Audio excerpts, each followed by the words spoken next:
Go yard. I got so much motherfucking design on right now. Break it down, bring it back, make it clap. I got 3 old thoughts, new guap, wear that thing. Bitches on my line, and you know. Assalamualaikum warahmatullahi wabarakatuh. Perkenalkan, aku Mita Afrilia dari Fakultas Hukum Universitas Bengkulu.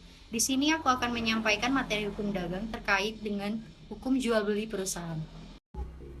Hukum jual beli perusahaan terdapat pada pasal 1457 KUH Perdata, memuat jual beli perusahaan adalah suatu persetujuan dengan mana pihak yang satu mengikatkan dirinya untuk menyerahkan suatu kebendaan dan pihak yang lain untuk membayar harga yang telah dijanjikan.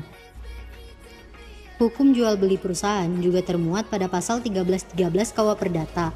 Lahirnya jual beli disebabkan adanya suatu perjanjian. Perjanjian itu sendiri merupakan suatu perbuatan hukum antara dua orang atau lebih di mana mereka saling mengikatkan dirinya. Terjadinya jual beli. Apakah kalian tahu bagaimana proses terjadinya jual beli? Terjadinya jual beli dimuat pada pasal 1458 KUH Perdata.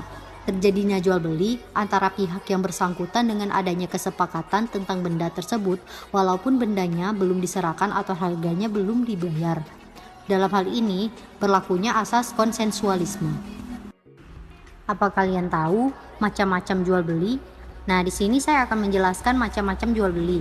Jual beli terdapat 3 macam, yaitu jual beli percobaan termuat dalam pasal 1463 KUH Perdata. Barang-barang yang dicoba terlebih dahulu dan terdapat syarat tangguh. Yang kedua, jual beli panjar, termuat pada pasal 1464 KUH Perdata. Telah terjadi pemberian uang dari pihak satu ke pihak lain. Yang ketiga, jual beli diterapkan kedua belah pihak, termuat pada pasal 1465 KUH Perdata. Jual beli yang dilakukan ini sesuai dengan harga yang disepakati antara kedua belah pihak. Di dalam perjanjian jual beli terdapat pula risiko, diantaranya yang pertama termuat pada pasal 1460 KUH Perdata, mengatur tentang risiko atas barang tertentu, yaitu risiko berpindah kepada pembeli sejak adanya kata sepakat, walaupun penyerahan barang belum dilakukan. Yang kedua, pasal 1461 KUH Perdata mengatur tentang risiko atas barang yang dijual menurut timbangan, bilangan, dan ukuran, yang mana risiko sudah berpindah kepada pembeli sejak barang tersebut ditimbang, dihitung maupun diukur. Dan yang ketiga, pasal 1462 KUH Perdata, jika sebaliknya barang-barangnya dijual menurut tumpukan, maka barang-barang itu adalah atas tanggungan si pembeli, meskipun belum ditimbang, dihitung atau diukur. Baiklah, di sini saya akan menjelaskan contoh kasus dan analisis dari kasus Wan Prestasi dalam perjanjian jual beli lukisan di Batu Bela Art Space Klungkung. Berdasarkan studi kasus yang ada, maka dapat dikatakan bahwa pihak pembeli telah melakukan wan prestasi. Hal tersebut didasarkan pada tindakan pembeli yang telah diperjanjikan.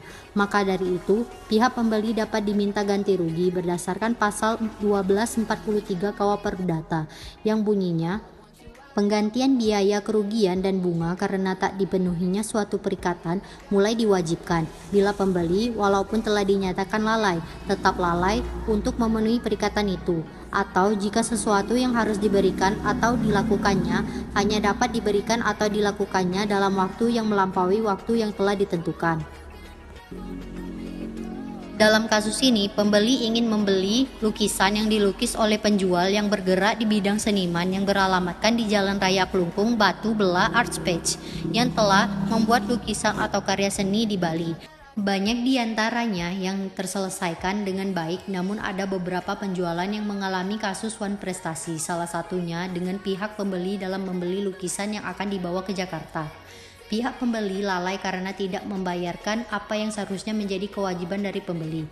Banyak seniman di Bali yang tertipu karena mereka kebanyakan belum mengerti dengan suatu kontrak tertulis yang dapat mengikat antara kedua belah pihak. Pihak pembeli membuat kontrak lisan yang mengatakan bahwa lukisan ini diberikan uang muka dahulu. Setelah lukisan itu dikirim, maka lukisan tersebut akan dibayar penuh sesuai dengan biaya yang seharusnya. Setelah penjual melakukan kewajibannya dan sudah menerima uang muka yang diperjanjikan, maka setelah itu kewajiban penjual untuk mengirim barang yang diperlukan oleh pembeli. dan setelah barang tersebut dikirim pihak pembeli tidak mau membayarkan apa yang seharusnya menjadi kewajibannya. Dapat dikatakan bahwa pihak pembeli lalai atau melakukan wanprestasi dalam perjanjian jual beli lukisan karena pembeli tidak mau membayarkan lukisan yang telah dimilikinya. Tanggung jawab hukum sangat mempengaruhi konsep hak dan kewajiban karena di dalamnya sangat saling berkaitan antar kedua belah pihak. Menurut Hans Kelsen yang mengartikan bahwa seseorang harus bertanggung jawab sebagai mestinya yang dilakukan atas perbuatannya dan harus menanggung perbuatannya demi hukum.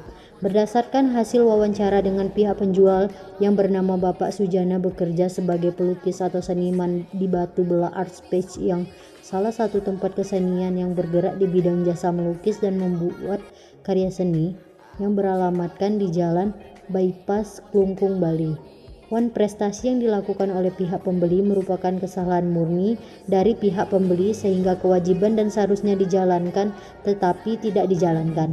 Maka dari itu, pihak penjual tidak dapat meminta ganti rugi terhadap pembeli dan tidak ditindaklanjuti ke jalur pengadilan. Analisis terhadap wanprestasi dalam perjanjian jual beli lukisan di Batu Belah Art Space Klungkung.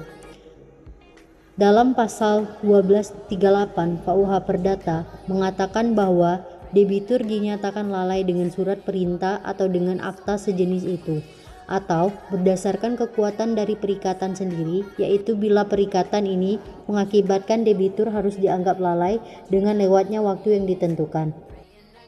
Berdasarkan bunyi pasal 1238 KUH Perdata tersebut, dapat dikatakan bahwa pasal tersebut mengatur dengan tegas dan jelas mengenai penyelesaian hukum para pihak akibat wanprestasi.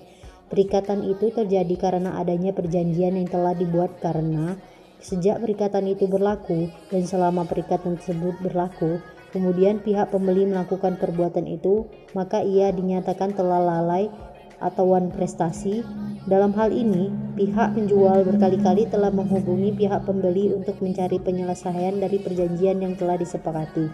Namun, pihak pembeli meninggalkan kewajiban yang ada dalam isi perjanjian tanpa sebab yang jelas, sehingga dapat dikatakan pihak pembeli telah melakukan etiket yang tidak baik dalam menjalankan isi perjanjian yang terdapat dalam perjanjian yang telah disepakati.